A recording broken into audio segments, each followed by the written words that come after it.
तो भाई लोग कैसे हो आप लोग। तो सैल्यूट स्टार के नेक्स्ट इन नोवेल सीरीज के एपिसोड नंबर 69 में आपका स्वागत है। तो चलिए शुरू करते हैं, लेकिन इससे पहले अगर आपने मेरे चैनल को सब्सक्राइब नहीं किया है तो सब्सक्राइब करके बेल आइकन दबाना ना भूलें।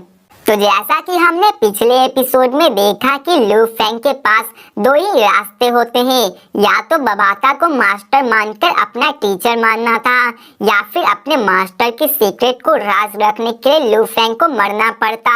अब लू फेंग मास्टर की ओर देखता है और लू फेंग के दिल में युनमू प्लैनेट के मास्टर के लिए पहले से ही रिस्पेक्ट थी।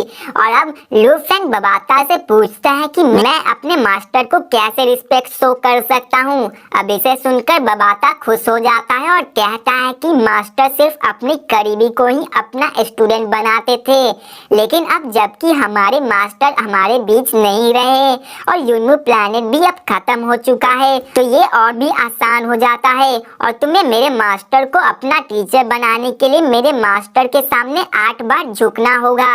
अब लू फेंग उस कॉफिन के सामने जाता है और वहाँ पर 8 बार अपना सर झुकाता है। अब फिर बबाता कहता है कि तुम मास्टर के 5th डिसिपल हो और उनके इकलौते जिंदा डिसिपल। अब लू फेंग के दिमाग में एक क्वेश्चन था कि आखिर युनमू प्लैनेट के मास्टर और उनके डिसिपल यहाँ तक कि पूरे प्लैनेट तबाह हो गई, आखिर वो एनिमी कितना ही ज्यादा पावरफुल होगा। अब बबाता लू फेंग से कहता है कि अब जैसा कि मास्टर डेड है तो उनकी जगह मैं तुम्हें सिखाऊंगा, और मेरे मास्टर ने मरने से पहले मुझे सब कुछ दे दिया था, मैं तुम्हें उन सबको सिखा दूंगा। अब लू फेंग बिल्कुल भी चिंता नहीं कर रहा होता है। अब बबाता सबसे पहले लू फेंग को एक स्टोरेज रिंग देता है और वो स्पेशल स्टोरेज सिल्वर कलर की होती है। अब लू फेंग को वो एक आम सा रिंग दिख रहा होता है। अब बबाता स्माइल करते हुए कहता है कि ये स्पेशल रिंग किसी भी शेप का हो सकता है, लेकिन इसे बनाने में बहुत ही ज्यादा मुश्किलों का सामना करना पड़ता है और ये इस यूनिवर्स में बहुत लग्जरी आइटम है और ये एक ट्रेजर से कम नहीं।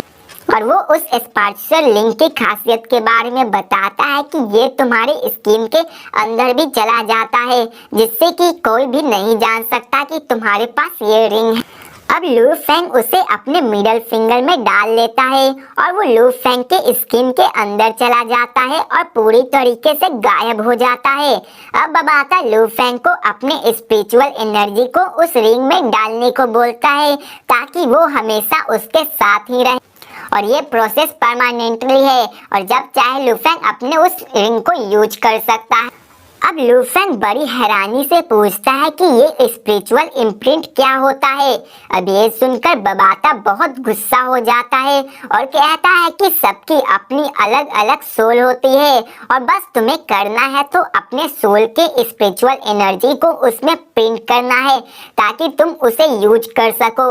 अब इतना सुनकर लू फेंग ऐसा ही करता है, जिसके कारण रिंग में थोड़ा सा बदलाव आ जाता है और लू फेंग महसूस होता है कि वो रिंग उसके हाथ से जुड़ चुका है। और जब वो उस रिंग का साइज देखता है तो 100 मीटर लंबी थी। अब बबाता लू फेंग को बताता है कि रिंग 612 मीटर लंबा, 521 मीटर चौड़ा और 108 मीटर लंबा था। और ये सब बताते हुए बबाता गर्व कर रहा होता है कि लू फेंग इसे सुनकर शौक जरूर हो गया होगा, लेकिन लू फेंग नॉर्मल था। अब बबाता ये देखकर निराश हो जाता है क्योंकि उसे लू फेंग से इस तरह के रिएक्शन का अनुमान नहीं था और वो सोच रहा था कि लू फेंग इसे जानकर बहुत ज्यादा शॉक हुआ होगा। और वो लू फेंग से कहता है कि क्या तुम्हें ये भी नहीं पता है कि इस यूनिवर्स में एक खाली जगह बनाना कितना ही ज्यादा मुश्किल है। अगर इस यूनिवर्स के वॉरियर ने तुम्हें इस रिंग के बारे में जाना तो तुम मारे जाओगे, इसलिए तुम्हें इसके बारे में किसी को नहीं बताना है। अब लू फेंग अपने एक्सप्रेशन को छिपा रहा होता है, लेकिन वो अंदर ही अंदर शॉक हो रहा होता है क्योंकि वो जानता था कि स्पेस में कट करके इतनी बड़ी जगह बनाना इतना भी आसान काम नहीं है। अब बबाता लू फेंग को चलने के लिए बोलता है और वो अपने मास्टर की ओर देखकर बोलता है कि मैंने आपके डिसिपल को खोज लिया है, अब मैं ये सब हैंडल कर लूंगा और आपके डिसिपल को इतना आगे पहुंचाऊंगा कि युनमू प्लैनेट के नाम फिर से जागरूक हो जाएंगे। जाएंगे और वो उसके बाद उस कॉफिन को ग्राउंड में सील कर देता है। अब बबाता आगे आगे चलता है और लू फेंग पीछे पीछे जा रहा होता है और लू फेंग उसी केबिन में पहुंच जाता है जिसमें कि उसने सारे डेड बॉडीज को देखा था। अब यहाँ पे बबाता उन सारे डेड बॉडीज के बारे में बता रहा होता है। तब फिर बबाता उन शिप पे मारे हुए मुक्कों की ओर इशारा करते हुए कहता है कि जो तुम ये निशान देख रहे हो वो एक अनडाइंग बेंग्स के हैं और अगर इस शिप की बात की जाए तो ये मेरे मास्टर की मेहनत है। अगर तुम्हारे इस पूरे प्लैनेट को भी बेच दिया जाए तो भी इसका आधा नहीं हो पाएगा। और वो लू फेंग से उस मेटल के टुकड़े के बारे में पूछता है जो उसे मिला था तो लू फेंग हाँ कहता है। अब बबाता कहता है कि वो टुकड़ा इस शिप का ही है। जब धरती पर क्रैश हो रहा था तब ये टूटकर नीचे गिर चुका था और ये मत समझना कि ये प्लैनेट से टकराने पे हुआ था। अगर ये शिप किसी भी और बड़े प्लैनेट से टकराता तो इस शिप का बाल भी बाका नहीं होने वाला था। इसे बेहद ताकतवर एनिमी ने किया था और इसी कारण वो टुकड़ा नीचे गिरा था। अब लू फेंग भी हैरान होता है कि एक शिप का टुकड़ा इतना शार्प कैसे हो सकता है। अब फिर बबाता कहता है कि चलो मैं तुम्हें इस पूरे शिप को दिखाता हूँ और वो वहाँ पर एक 3D प्रोजेक्शन ले आता है उस पूरे शिप के मॉडल का और वो लू फेंग के इस मेटल के बारे में बताता है कि ये मीटेरोइड जोन को भी काट सकता है, यहाँ तक कि एक अनडाइंग बेंग्स को भी ये इसे तोड़ने में मुश्किल आएगी। अब लू फेंग समझ जाता है कि वो शिप का टुकड़ा है। फेंग को लगा था कि ये कोई नाइफ है। बबाता कहता है कि ये शिप पूरी तरह से डैमेज हुई है इसलिए मैं यहाँ पे अटक चुका हूँ। तो फेंग को वो पीस रखने को बोलता है कि मैं इसे फ्यूचर में तुम्हें यूज करने के लिए सिखाऊंगा और ये तुम्हारे सोरिंग शटल से भी कई गुना ज्यादा स्ट्रॉन्ग है। अब लू फेंग बबाता से पूछता है कि इस टुकड़े को भी अलग से इस्तेमाल किया जा सकता है तो बबाता कहता है कि हाँ, वैसे भी तुम्हारी अर्थ की ट्रेनिंग बहुत ज्यादा वीक है और बहुत ही ज्यादा कमजोर है जिसके कारण तुम इस पीस को उतने अच्छे से इस्तेमाल नहीं कर पाओगे। फेंग से कहता है कि अब तुम्हें मास्टर की इनहेरिटेंस मिल गई है तो तुम उन मोइन क्रिस्टल को भी रख सकते हो जो तुम्हें मिले थे। अब मोइन क्रिस्टल के बारे में सुनकर लू फेंग उसका इस्तेमाल के बारे में पूछता है। मोइन क्रिस्टल का यूजेस क्या है? अतः बताता है कि वो एक ट्रेनिंग डिवाइस है और वो मॉन्स्टर या फिर प्लांट्स को ग्रो होने में मदद करता है और ये और भी कई यूजेस है। अब तुम एक मोइन क्रिस्टल की मदद से एक स्टूडेंट जो कि लेवल 9 पे हो उसे एक ही महीने की ट्रेनिंग में स्टार ट्रेवल लेवल तक ले आ सकते हो। और जैसा कि तुमने मोइन वंश को देखा है जो कि होंग के पास है, वो उसे अपने मोइन वंश को खिलाकर ग्रो कर सकता है और उसे और भी ज्यादा स्ट्रॉन्ग बना सकता है। लू फेंग को सलाह देता है कि तुम्हें यूनिवर्स की एनर्जी से कुछ नहीं मिलेगा, अब से तुम्हें मोइन क्रिस्टल्स को ही खुद से ट्रेन करना होगा और उसे ही एब्जॉर्ब करना होगा और मेरे पास अभी बहुत है। और अब बबाता की बात सुनकर लू फेंग को ये अंदाजा हो जाता है कि बबाता बहुत ही रिच है। अब फिर बबाता लू फेंग से बोलता है कि तुम्हें अपने एम को बहुत बड़ा करना होगा। तुम्हें इस धरती का ग्रेट वॉरियर ही नहीं बल्कि इस यूनिवर्स का भी ग्रेट वॉरियर बनना है।